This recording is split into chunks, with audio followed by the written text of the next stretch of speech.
Whiskey friends, far and wide, we are live. Y'all know what day it is. It's Tasty Tuesday. What is up, good people? I'm Eric, your humble malt user, beaming the Whiskey Tube live signal from the Second City, my current hometown of Chicago, Illinois, USA. We have ourselves a fun show this evening, as always, right? When is it not fun on a Tasty Tuesday? So let's get into it. Like, comment, subscribe, jump in that chat, say hello. We got a lively chat going already. I'm glad I'm jumping in now. I wouldn't have wanted to waste another second. The virtual bar is full of folks ready to talk whiskey. So let me just jump right on into it before I set things up for our great evening of whiskey tasting. First in the door tonight. I think this might be the first time he's been the first in the door, but I don't keep track. I'll be honest. I just go by memory, but it is our good friend all the way across the pond in London town. It's James Morgan. What up, James? Clocks went forward at the weekend, so I'm early. Well, glad to have you here, nipping at his heels. It's Duluth, Minnesota, and Mr. French. What up, French? How is it going, sir? Who else we got in the door? Jupiter, Florida's here. It's Mr. Gerbic. How are you, sir? Folks chatting about the London weather. It sounds about as dismal as things are here in Chicago after a couple weeks of auspicious weather. We're back in the 35s and the chilliness. This is what happens this time of year. If you know the Midwest, then you know. East Texas is in the house. It's Mr. Daniel H. Hello, sir. If folks did not see, Daniel was a special guest last week on Alan, our good friend from the UK, the Whiskey Friends channel. Go check out that live stream. You can see Daniel's face. Gary Kay was on there. I think there were a couple other folks. Check it out. I was able to tune in, albeit on the replay, and it was really cool to see. You might be seeing something with Daniel and I relatively soon, by the way. Stay tuned. Good to see you in the house, sir. Chatting whiskey. This is what I like to see. Who else do we got in the door tonight? Well, he's got some Suntory Toki, Japanese whiskey. The only one you can find in Duluth right now. All right, that's real. I'm actually not sure if I've had that one before. Daniel's got his hands on the new ECBP. Uh-oh. Keep us in. I bet it's slap. Oh, no. Funny. Yeah, I think among the hilarious amount of memes, not passing any judgment one way or the other on the Oscars scenario, but I did see one that I thought was still pretty funny, where it said that why did Will Smith hit Chris Rock with an open face? Because paper beats rock.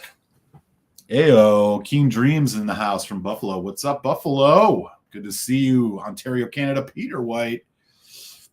Good to see you, sir. Chatting it up with Daniel. Pittsburgh's in the house. It's the MC. What up, Rob? Great to have Rob here. Good to see you again, sir.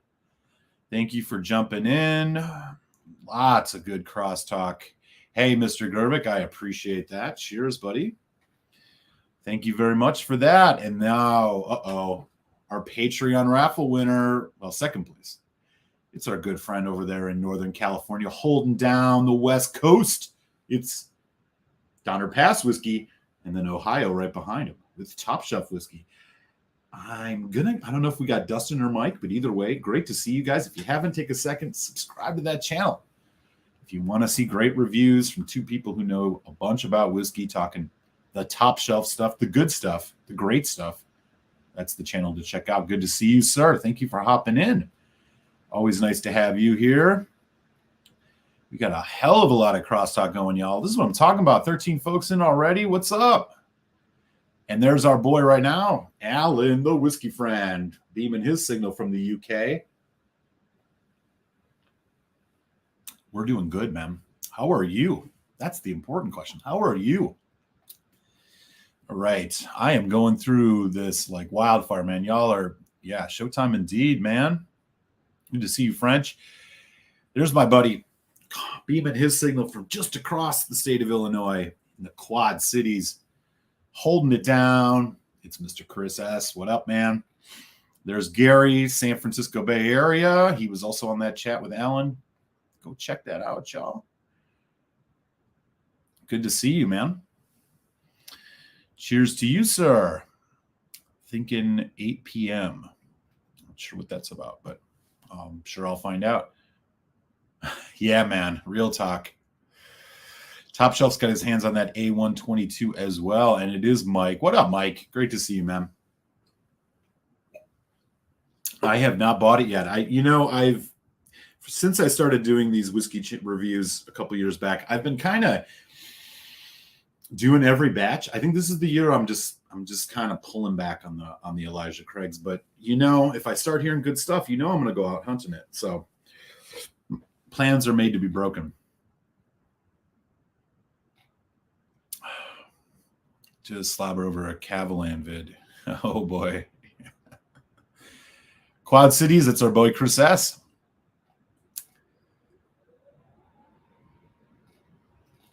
All right. Good stuff, man. Good stuff. All right, y'all. Okay, so let me set things up here tonight.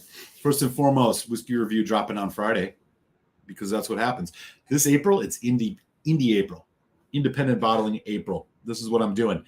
Every Friday whiskey review this month is going to be an independent bottling. We're starting things off this Friday with an Edgerdour Signatory Vintage Caledonian. I'm not Caledonian. Signatory Vintage 2008. That'll drop Friday. Patreons, expect that in your inbox shortly after tonight's show. I'm going to do an indie bottle from a different independent bottler every Friday here in April, because indie and April sort of rhyme. I'm clever like that, y'all. I'm clever like that. Tonight, as I've been talking about, man, I've been getting into more of the world whiskeys, so I want to keep things interesting. Tonight I got one, and I'm about to pour it in the glass. We're going to talk all about it. Of course, I'm going to get into a sample later in the show. We got 16 folks in, which is great. Tonight, Kaiyo, whiskey from Japan, cask strength. It is not Japanese whiskey. It is whiskey from Japan. Why? I'm going to tell you relatively shortly here. Let me get some of this in the glass. Get it some oxygen, because it is a cask strength whiskey. We need to let it breathe. Who else we got going in? One of the fearsome twosome out in Los Angeles, City of Angels, James Chang. What up, man? How's it going? Good to see you. Oh, man. And look who was able to sneak on in. It's our good friend from Alberta, Canada. Somewhere near Calgary, it's been Demon Hunter. Slanchevada, you too. Texas. Repping. We got Daniel, and now we got our good friend Juniper Lane. What up, Juniper? Sample coming your way from the Patreon raffle as well. Great to see you. We got a hell of a crew in here, y'all.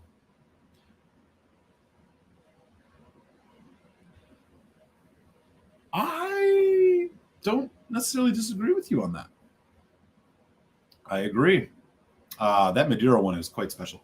The one I'm doing on Friday is a little bit of a more chill, easier to get, not quite as interesting as the Madeira. We will do a review of that Madeira eventually. Maybe I should do Edgerdour October. I don't know. I'm just riffing, y'all. Yes. That Glendalough Mizunara Irish whiskey, 13-year-old, is amazing. They now have a 7-year-old out. I have not had it. Back at you, Juniper. Always great to have you here. Glad you can join us on a Tuesday. Okay, let's get into this. As I was saying, it's been a little bit more world whiskeys this year. There's a lot to talk about this one, so let me just dive right on in. So first and foremost, this is the bottle. Kaiyo. I think that's how it's pronounced. This is unchill filtered. It is bottled at 53% ABV. It is Japanese Mizunara oak, and that is all it tells you. So there is no age statement on this, but they are all about their unchill filtration because they mention it here on the label. And they mentioned it here on the bottom. So let me tell you guys a bit about Kaiyo. Let me tell you a bit about Mizunara oak. So if you don't know, Mizunara oak is a really, really old type of wood. It takes about 200 years to actually get to the point where it can be put into a barrel. And it is found pretty much exclusively in Japan. And the reason Mizunara oak was ever used at all is because back in World War II, obviously the Japanese were not able to get bourbon casks from the US for obvious reasons. So they started using Mizunara oak, and it does have a very unique flavor.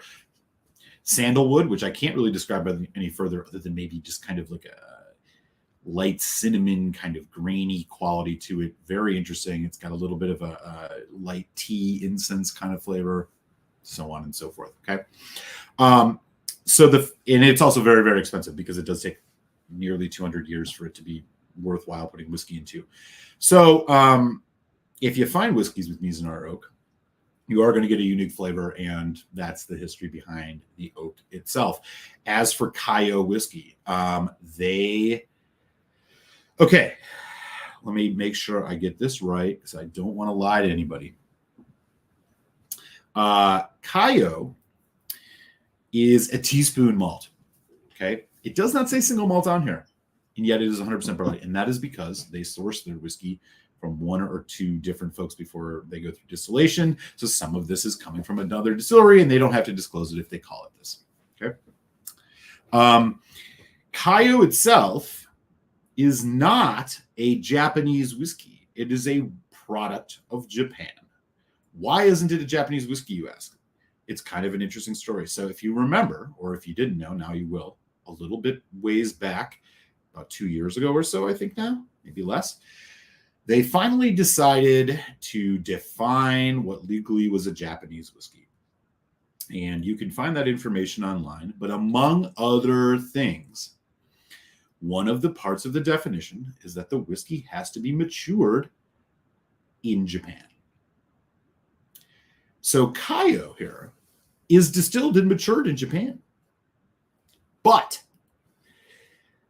they, like Jefferson's Ocean, take about 3 months worth of maturation out to sea off the coast of Japan, potentially going into international waters. Who knows? They're not on the mainland. That's all that matters.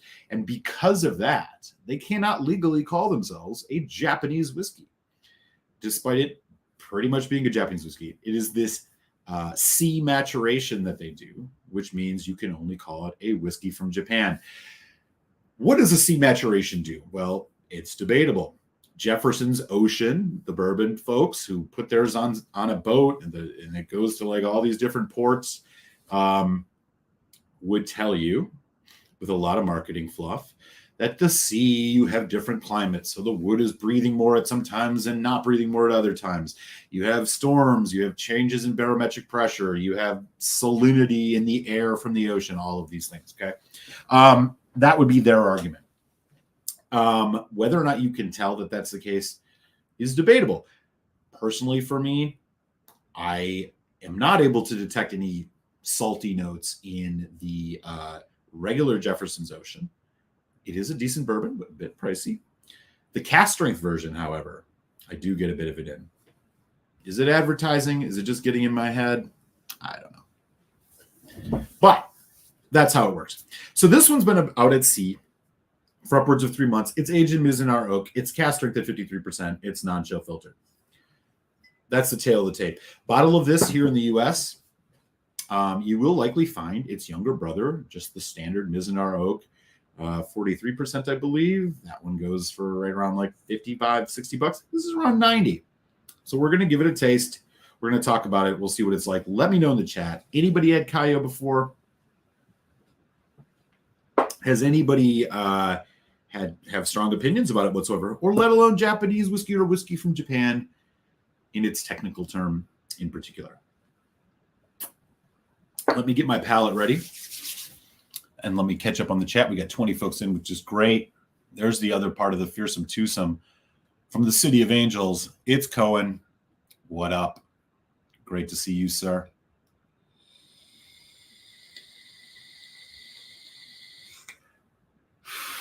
You ask good questions. Folks chatting back and forth about all sorts of fun stuff. Giving love to Top Shelf Whiskey. Do give them some love. Mike and not Billy, Dustin, sorry. Do good stuff. I have the exact Kaiyo. I'm going to be pouring it with you. It's been a few months, Mom User. I think the drink's similarly to an Irish. They charge too much in the UK to warrant it to try. Yeah. I would normally think twice about buying a cask strength whiskey yet with no age statement. Really any whiskey at no age statement at near $90. I decided to go for broke on this because actually, and I should have actually invited him, I just remembered, a friend of mine spoke about this in high regard, so I said, screw it.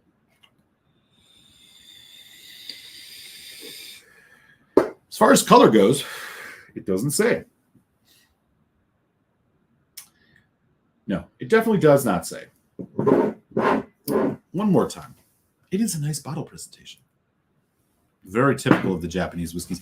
And to the point about cost, it's right. Japanese whiskeys have become so pricey that they are probably much not worth buying. Kaiyo, however, these whiskeys do find themselves in a rather affordable range. They don't have age statements, so we don't know. Could be 3 years old, 2 years old. I don't know.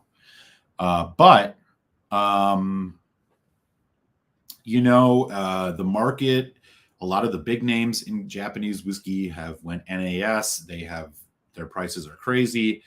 So maybe some of these younger whiskeys from some of these other distilleries or bottlers will show up. Here's the color. There you go. Milkman's kids in the house. What's up?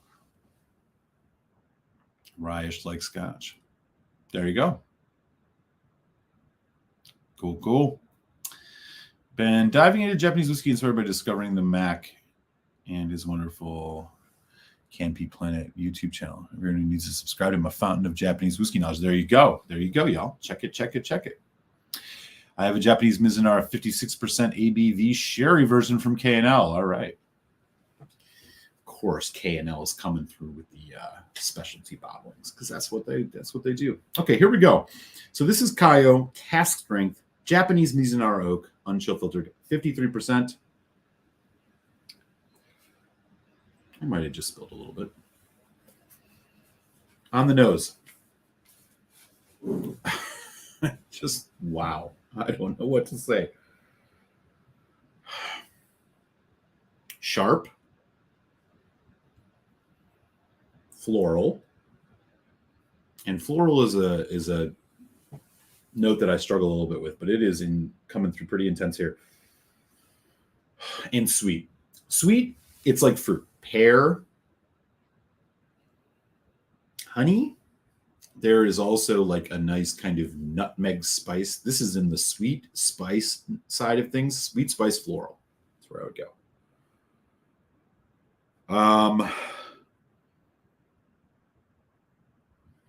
Yeah. Jasmine rice. I know, but it's true. There's a bit of that. There's a little bit of alcohol burn, but not much. The floral takes like a kind of lavendery, I don't know. It's tough to say. It's generic floral. Interestingly, though, you get a little bit of vanilla. There is it's nutmeg, man, and there's a lot of it. You're getting a bit of that sandalwood note, which is kind of like a dulled down nutmeg, if that makes any sense. It's the best way I can describe it right now. It's here. So here we go. Cilantro. Happy Tasty Tuesday, everybody. Let's give it a taste.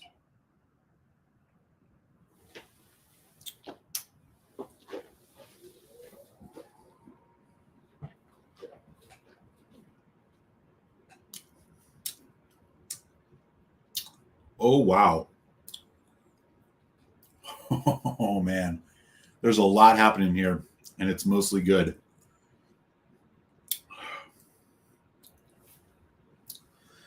I gotta do another taste.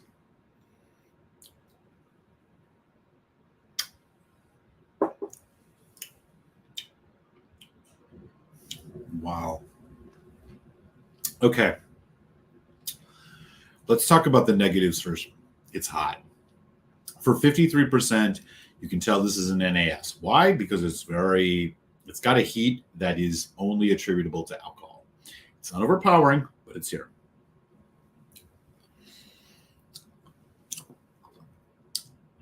Let's talk about the positives, and there are a lot. Medium mouth coat. It's got a bit of stickiness. Good casks were used here, and you can tell by just like how heavy and viscous it is. This is pretty heavy whiskey. The spectrum of flavor here is all over the place. The pear, the fruit side, pear, it's got some of that pear texture to it, if that makes sense. The flavor has the texture. It's a little bit grainy, which I tend to get off Mizunara. It's got some of this nutmeg, some of this black tea note, vanilla, yes, caramel, yes. So we're going fruit, bourbon cask notes. They're all right here. The spice is allspice, nutmeg, incense, generic kind of just perfumey like, with a really nice mouthfeel. And the finish is medium. And despite this being an NES, look, they've used some good casks here. It's evident to me, and I shouldn't say good. What I should say is active. A more precise way to say it would be active casks. I don't know if this is exclusively Mizunara, but it says Japanese Mizunara oak, so maybe that's what we're looking at. We might be looking at a 3, 4, 5-year-old whiskey completely in Mizunara oak. I got to go in again. I can't. There's so much happening here. Chai. Chai tea? You know the smell of chai? Big time.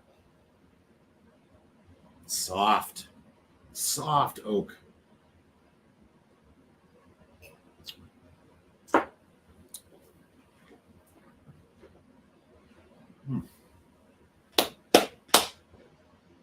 This is a good one, y'all. The heat takes a little bit away from it neat. I'm not going to lie. But there's a huge development on this. Surge of flavors, full spectrum, floral. The chai tea note, sandalwood, bourbon cask, kind of vanilla, slight oak, but very soft oak, oily but soft. That's the way this is hitting. Then you get the heat. There's a little bit on the alcohol side, medium finished, going into a medium long finish. Can't complain. We're going to put some water on this. This is a good whiskey, y'all. This is doing what you would expect a 10, 12-year-old whiskey to do. The 53% ABV clearly compensating a bit for the lack of age statement. It's coming in with brute force on what it would normally do with subtlety. Japanese whiskeys tend to be a bit subtle. Let's see what water does to this.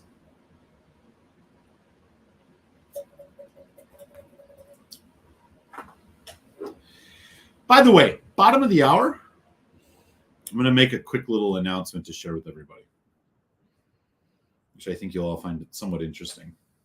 Okay, here we go with water.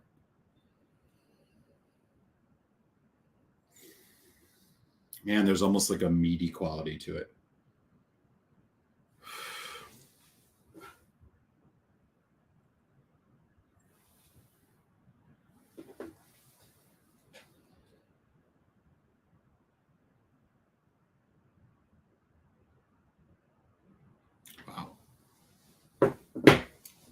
Fascinating whiskey. The cask strength, I have had the regular Mizunara oak younger one. I think this is light years better and is worth the price. Orchard fruits now, getting a bit of apple, ripe red apple. Not looking at like a red delicious, like a honey crisp, like kind of just that golden red apple, maybe fusion, whatever you want to call it. Chai tea, jasmine rice. I'm telling you, jasmine rice. If you've ever made jasmine rice in your life, even without cardamom pods, you know when it's that versus your regular white rice.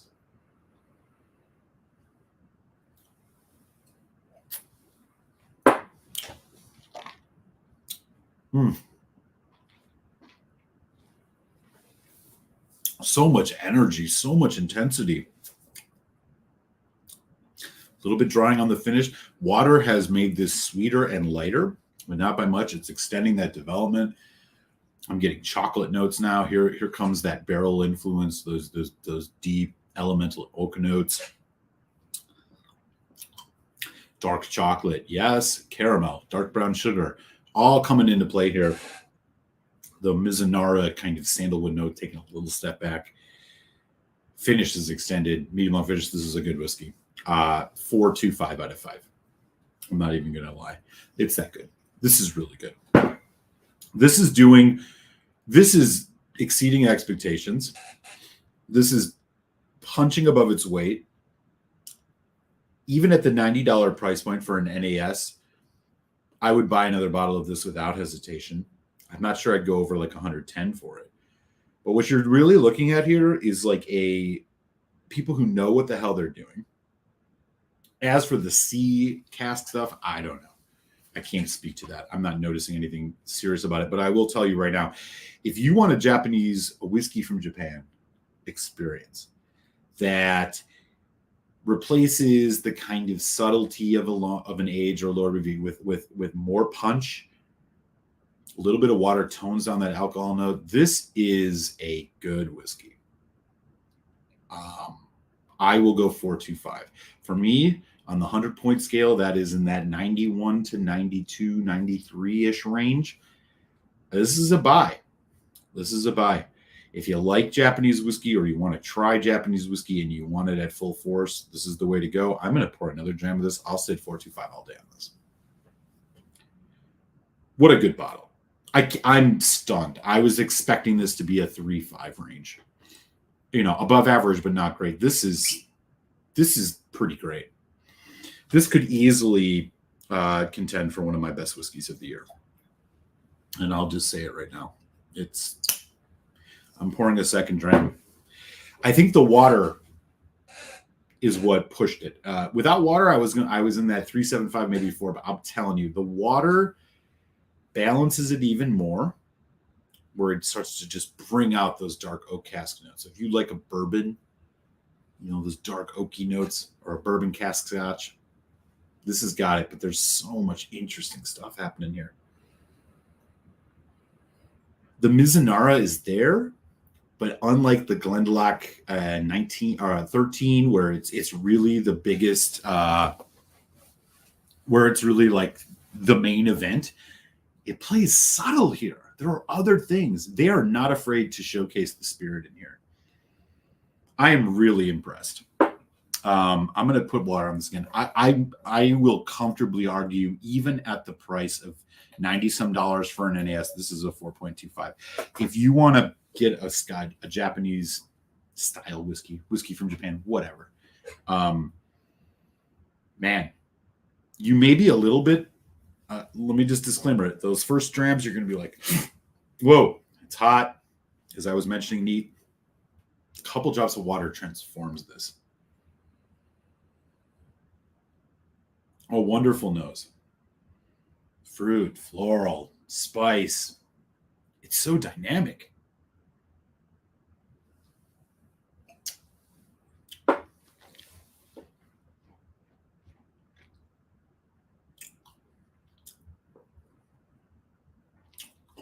If you're not afraid of a little bit of heat, there's a lot going on here. Oh, man.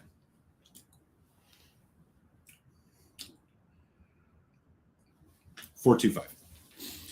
This is a winner, y'all. If you're in the market for trying to buy a whiskey from Japan, whatever, I'm going to stop saying that soon, I promise. Kaiyo cast strength. Don't play. Mizunara oak. Oh. It's still, I'm getting like juicy fruit gum notes now. There's so much happening. Huge range, huge spectrum of flavor here. This is a whiskey that is fun to explore.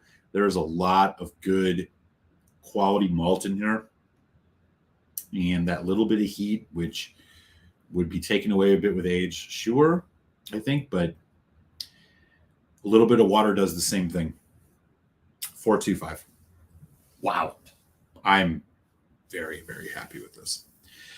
I could see buying another bottle of this easily. And again, this is the Kaiyo cask strength. So there we go. So I want to share a quick announcement with everybody. At some point in time on Thursday, if you are following me on Instagram, if you're not, you should.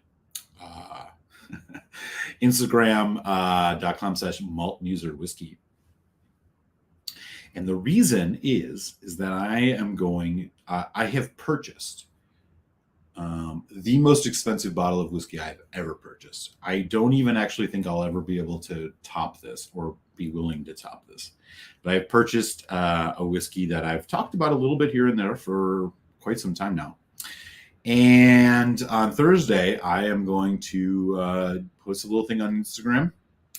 I am thinking I might do a Patreon exclusive tasting of it. We will see where that goes. But I'm really excited to share this, mostly because I think this is going to be a malt that's worth the money. Oftentimes, I you're not quite sure, and this whiskey was around $500, which is fucking insane, for the record. But thanks to the generosity of a lot of you folks in the community that have helped this channel grow and made it happen, I have taken that and I've put it towards a really unicorn bottle for me. I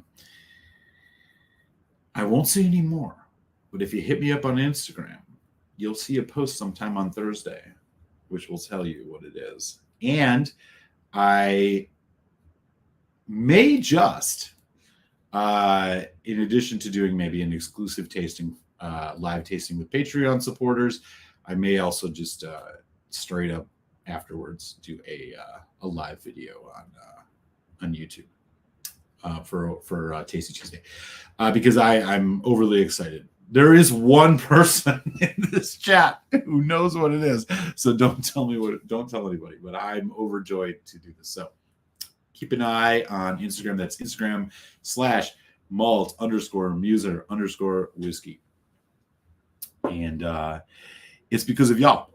So I appreciate it. Okay. Again, high praise, Kaiyo cask strength. This is a serious fucking whiskey. I am stunned at how good this is.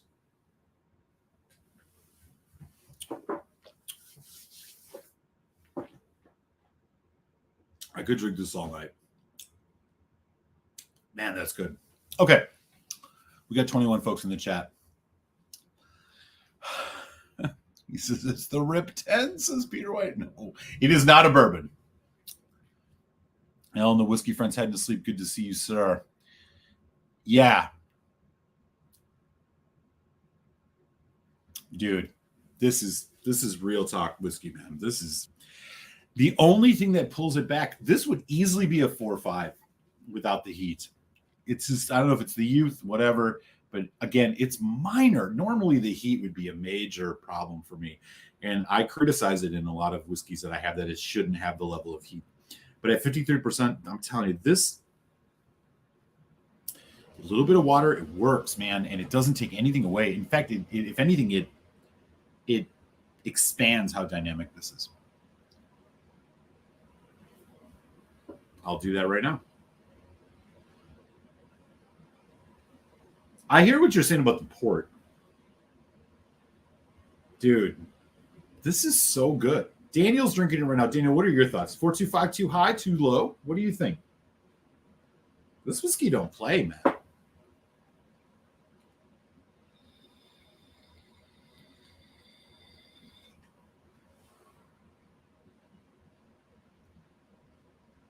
You weren't a huge fan. Okay. I hope it's better for you now, man. New York City's in the house. Pickletown. What up, Jack? Anybody have any opinion on the Writer's Cheers Japanese Mizunara Irish? I have not had that. Holy shit. I didn't even know that it existed. I've only had, the only Irish whiskey I've had in Mizunara is that 13-year-old Glendalough, which was my runner-up for Irish of the Year. That is seriously good. James Chang said, how do you like Japanese whiskey? Have you tried the High Times Kaiyo cask strength? Oh, of course High Times has got one. Y'all in California, man. 40-year-old. I'm going to miss that.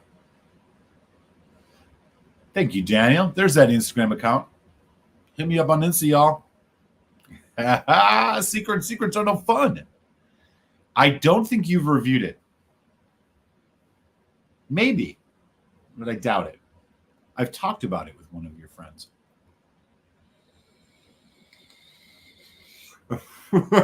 No.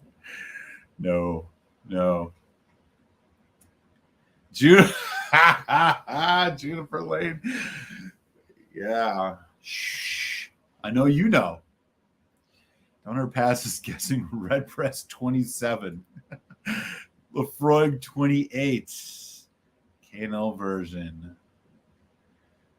When I texted you before the show, I told you I had mixed feelings, but now it's sat for a few months, and wow, for $90 with water, I'd give this a 4.0, but I see your 4.25. Okay. Yeah. For real, man. This whiskey is good, man. No doubt. Okay. We still got 20 folks in, which is great. I'm going to move on to a sample. What that sample is going to be is, well, one second, Joe.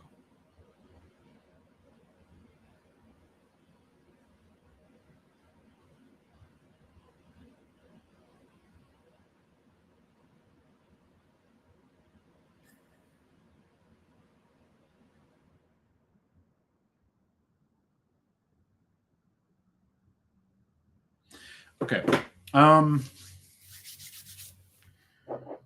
I've done the Springbank 22. I think I've done the samples sent by our good friend in the Lefroy 22, Stephen Connor. Where I think we're going to go next. Hey, and there's Leo beaming the signal from Phoenix. It is not a black art.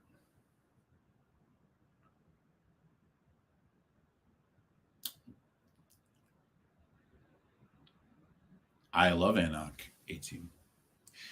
Anok 18 is great. Anok 22 or 24 is also really, really, really great. It's definitely full flavor, and I think the finish is a bit longer than medium. It hangs around. Yeah, dude, seriously. Cracked pepper, that's a good note. Yeah, the caramel is definitely there, especially with water. Blue Spot's coming up. Nice. Whiskey Shit's in the house. What's up? How's it going? Okay, I got to pour another. I'm going to pour a sample here. I think it's going to be a Quig sample. I'm trying to think about if there's anything that I can even pour that's in the same wheelhouse. So many shelter points from Quig. So many shelter points. Okay, let's try. No. You would have think, I would have planned this out. If you thought that, you'd be dead wrong. Man, so many shelter points, Quig. I need to do another shelter point show. I don't know if folks want to see a Canadian whiskey tonight.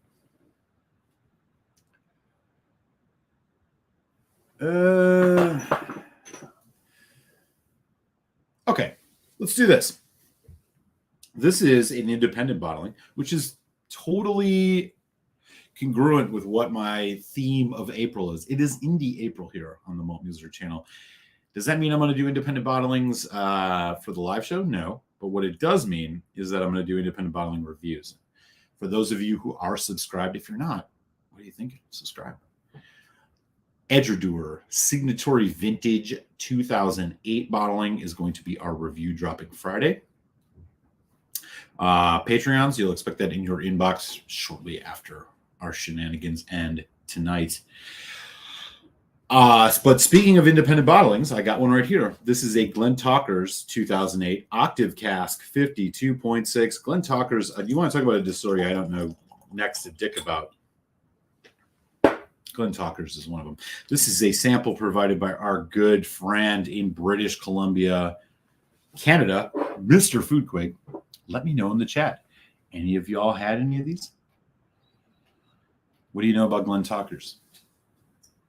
Am I even saying it right? Who knows? Well, here it is.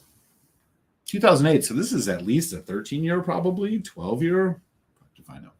And it is an Octaves cask, which is an independent bottling. I don't know who does the Octaves. Maybe somebody can let me know.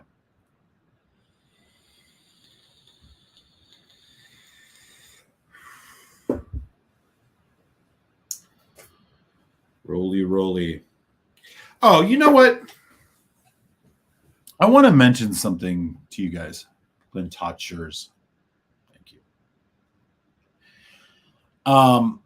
Before I forget, if you haven't, and I got mad love for everybody else in the whiskey community. I am not in this to like try to beat people or whatever. I want to divert your guys' attention to a whiskey review that was posted just this week on Monday by Mr. Ralphie Mitchell. Ralphie did a review of the Glen Grant 15-year-old batch strength. And among other things within his review, which is a good review you should check out, he talks about the need to like really think about bang for your buck, right? So what he basically says is, look, not every whiskey is good, right? I think there's a tendency of people they want to give credit and love to whiskeys, which I understand, but not every whiskey is good. And with the prices going up, you really need to look at what you're paying for a bunch of these whiskeys. So you know what I'm going to do here really quick? Give me just 1 second. The problem's not in the cask here. It's in the rest of the experience. Give it time with what's about whiskey these days. Professionally delivered in their entirety to the market. And when I pay the money, a notebook right now about some whiskies. Now, all right. I want folks to just give a little listen to this. I want you to hear what Ralphie has to say here, because I watch his reviews religiously, and this really resonated with me. And let me know if the audio is not coming through clear enough, but just give this little minute a listen. I hear what you're saying. Hey, Ralphie, you're getting awful negative about whiskey these days. No, I'm not. I'm getting negative about some whiskies. Other whiskies, you will notice, I'm very positive about. The ones that are well made and professionally delivered in their entirety to the market. And when I pay the money, I feel that I've got value for money. I'm positive about them. But that's not all Scotch whiskies. This dogma, this old mantra that there's no such thing as a bad whiskey, you've got to scrub that out your notebook right now if you haven't already done so. You need to stop believing the hype that all brands are different variations of good. It's all about the price we pay. When the price we pay for the whiskey is more than it used to be, you have this very fast transition from value to money, for money, to not value for money. And then you just stop buying. Don't feel peer group pressured, malt mates. Don't feel that you're part of the malt mates train that's trundling down the track. And it's all one great big party, and you're paying more money and you're more money. If you're not getting the value, and it's not what other people tell you, it's what you find out for yourself. It's on your terms for a simple reason. It's your money. Thank you. This, you know what, and I'm going to shamelessly post this in the chat. I definitely want to give you guys, if you haven't seen this, the link to this whiskey review. So what Ralphie is saying here is something that I think it resonated with me a lot. Everybody has their own style when it comes to doing whiskey reviews, and you all being discerning whiskey buyers and whiskey tasters, no matter what range you're at, know what whiskey channels you like and which ones you think might be, a little bit too much pomp and circumstance and not enough honesty. I like to think that I stand in the former, not the latter, and I do my best to do that. Because I always say that I learn as much from you, if not more, than you'll ever learn from me. But I want to be honest about things. And what I really actually appreciated about this point that he makes specifically, and this is why I, as ugly and difficult as it can be at times, include value in my reviews. I don't go higher. I go up 0.25 or lower 0.25 based on value. And that is because, and I think it's increasingly more acute now,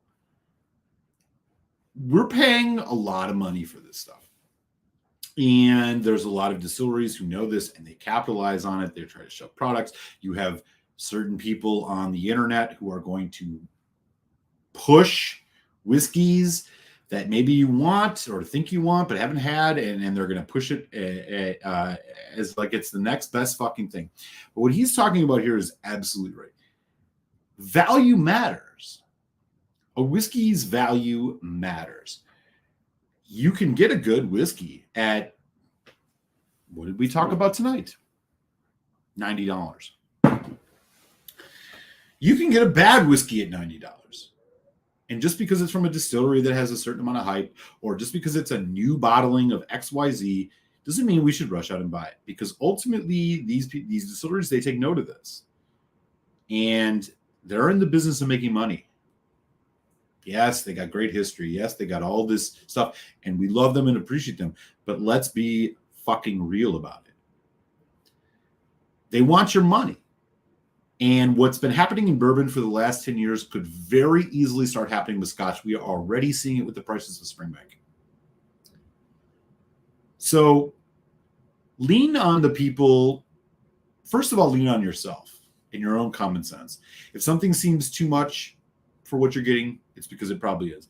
Also, lean on the people who are doing this on WhiskeyTube that you trust, and be a deciphering person. There are some folks who are going to hype up stuff and make you want it, but you don't necessarily trust them, or maybe you don't think they have the credibility. Follow your instincts. Make your best judgments. And I think what Ralphie says here in this piece, and I normally, look, it's not because I don't want to hype other channels. I do. Every time there is another whiskey tuber in my chat, I tell you to go subscribe to them if I like them. I am not the type of person that's going to be like, no, don't go look at it. You should only watch this. That's not what I'm doing here.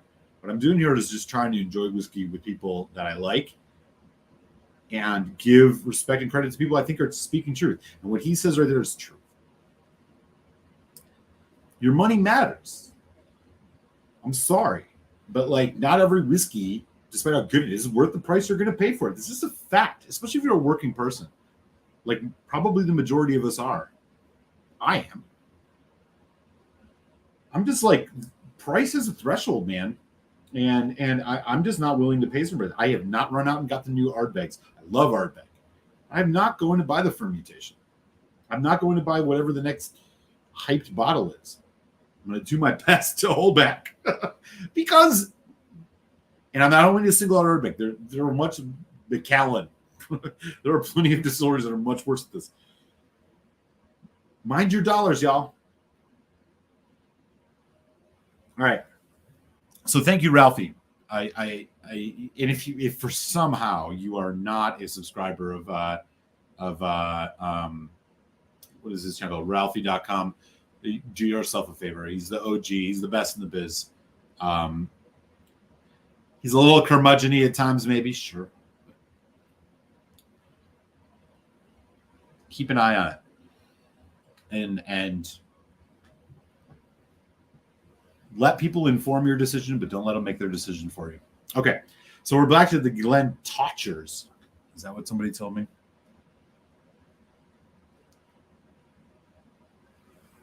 Ben Demon Hunter, you're absolutely right.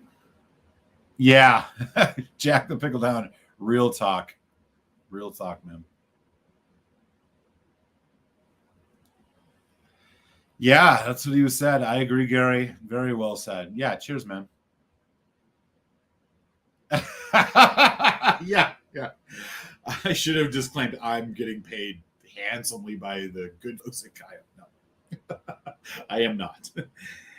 I made a vow after the first opportunity came to get free. I will never again, like under no scenario, if some distillery offers me free whiskey, am I going to take it?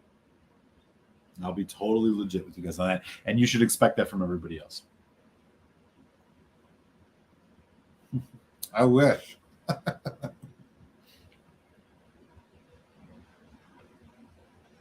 Agreed. Yeah, we'll see. If he does, I'll call him out. But I somehow don't think he will.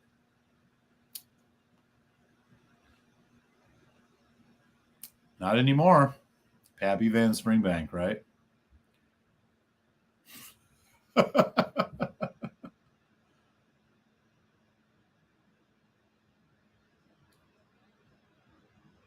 Interesting.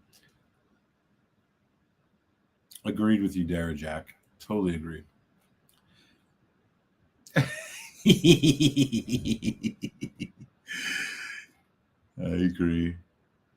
Oh, yeah. No. I know. I can understand context. You're good. Yeah. So this is Glentochers, by the way. If anybody has had any experience with this story, I'd love to hear what you got to say. Because this is a seriously good whiskey. I do want to send a thank you out to Foodquig, who, by the way, if you haven't subscribed to, I mean, what are you thinking? You gotta go give Quig the sub. What is happening here? I 100% agree with you. That's insane. Yeah. There's a good friend, Greg. I sent you an email, a couple samples. I'll be sending you tomorrow. Thank you, sir. One of them rhymes. Excellent. I am looking forward to it. Greg McDonald joining us from North Carolina. A good gentleman. He was the one that provided that generous sample of the Edgerdour Burgundy cask a couple weeks ago. Thank you for that, and look forward to it, man.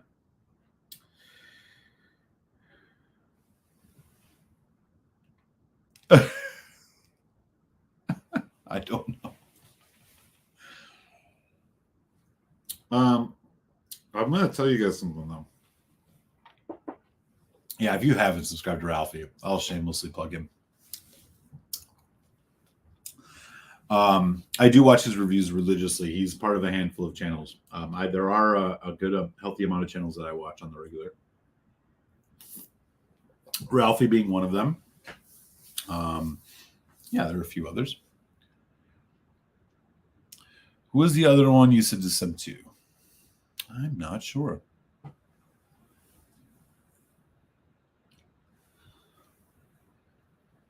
Yeah, I mean, but ultimately, it's us consumers that are going to drive this. And I will say, I think one of the things I am most afraid of is that Scotch, if it hasn't already, becomes like the bourbon boom we've seen in the last 10 years, where we're seeing people pay 5, 6, 7x the price of some of these mediocre bourbons.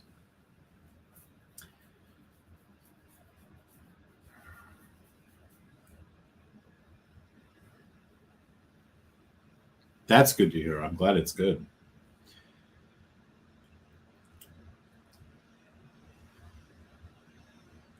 Aquavite. I have not watched a lot of Aquavite stuff, but I know about them. The ones that I really like, I watch Whiskey Jason, although he can be very, very tough on whiskeys. I do like him though. Obviously Ralphie, Foodquig, Greg's Whiskey Guide, Whiskey Straight Out, Top Shelf Whiskey.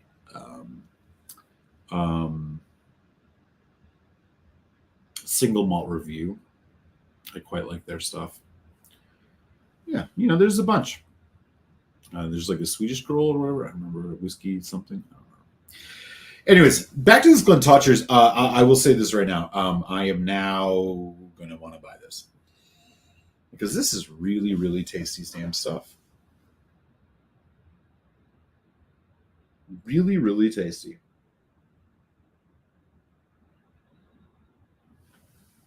It's malty. It's got a lot of barley forward qualities. This reminds me a bit of like a Bruichladdich non-peated, barley forward honey, kind of herbal, kind of grassy. I don't know what the age was on this. It doesn't say. Well, 2008, so it's probably just 10 to 12 years, but this is an Octave independent bottling cask. This is really, really good stuff.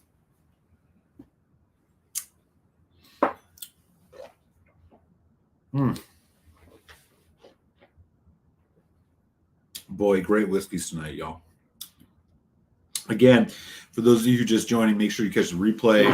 High praise for the Kaiyo cask strength. Higher than I actually expected. This Glentochers is no joke. Glentochers. I'm not going to say this right. White chocolate, dark chocolate, milk chocolate, all the chocolate. Almond, amaretto, spice. Oh.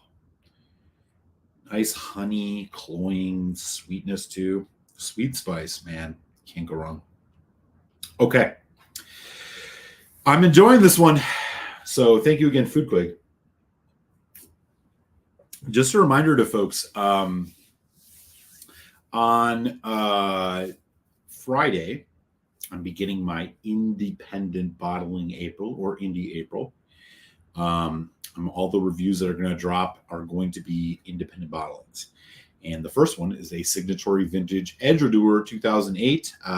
Very affordable, accessible for the most part. So be sure to check that out.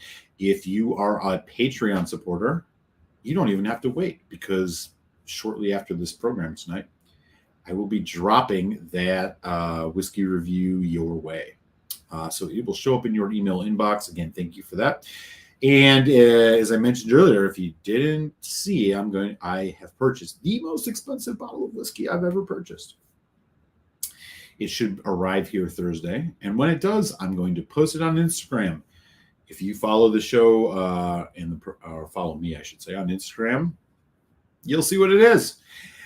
Instagram.com/malt_muser_whiskey. So that should be a lot of fun. I'm really excited to share that with you guys.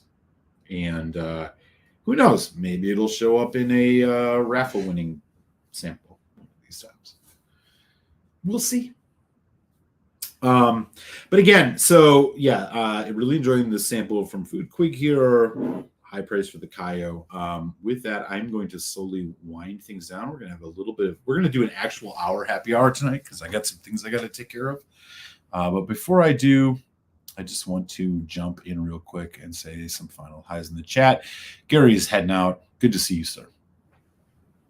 Enjoy your dinner.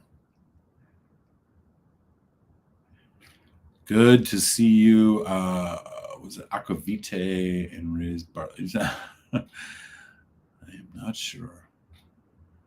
Not super sure about that. Better buy Kaiyo, because I don't work for Kaiyo.